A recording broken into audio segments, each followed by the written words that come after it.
with prominent Catholic politicians advocating for extreme abortion legislation, including the 10 Catholic senators who voted against the Born Alive bill.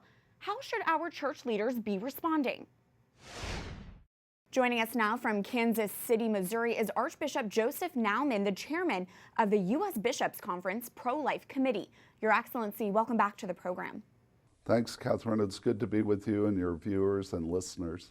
I appreciate it. First off, what is your reaction that this week the Senate failed to pass the Born Alive Abortion Survivors Protection Act?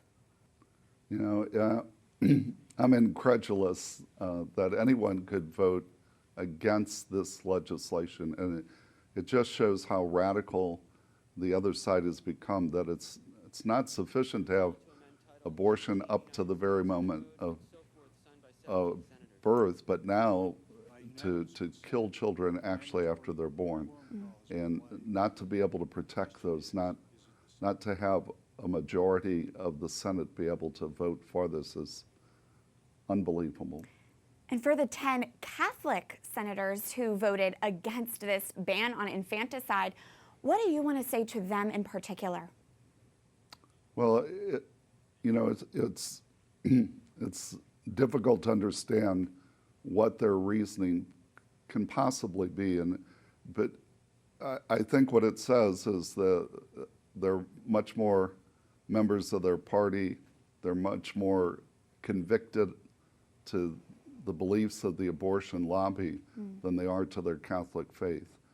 And it's just a tragedy to see Catholics who won't even stand up to protect babies that are born, much less the unborn. In your role as Archbishop, you have had to address public Catholic figures who support abortion. The most prominent example is probably Kathleen Sibelius, the former HHS secretary under the Obama administration and the former governor of Kansas. Can you walk us through how you, as Kathleen Sibelius's Archbishop, responded to her public pro-abortion work? Yeah, well, Kathleen Sibelius was in office when I was appointed the Archbishop, and we began with a dialogue, and I met with her over several months that actually straddled a couple of years. And I think the first response of a bishop or a pastor is to try to bring the person to the truth and to light. And so we had these conversations about her positions. At some point it became obvious that she was not going to change.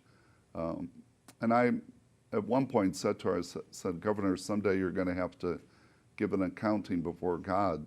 And I don't know how you're going to be able to explain your failure to protect the innocent unborn life.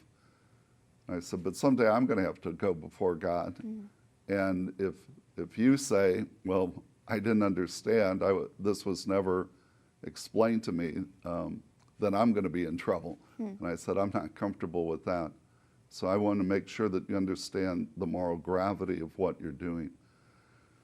And at that point, I told her that I request that she not present herself for communion because it was a scandal in the sense that it confused many people about how could she, and she would do this when she would veto pro-life legislation. She would invoke her Catholic faith and say, as a Catholic, and even claim to be pro-life when she was signing this legislation. So that was adding to the confusion. I told her I didn't want to necessarily publicly embarrass her, but I requested she not present herself to communion. She didn't abide by that, and then after that, that's when we made it public that she was asked not to, and I wanted to put the burden on her rather than the communion minister. I think that's a difficult position to put our priests and our lay communion ministers in, that they have to decide on, at a moment, am I supposed to give this person communion or not? So I think since it became public, she has, as far as I know, she's honored that. Archbishop Joseph Naumann, the chairman of the U.S. Bishops' Conference Pro-Life Committee, thank you for joining us again on EWTN Pro-Life Weekly. Thank you. Thanks, Kathleen. Thanks for your work.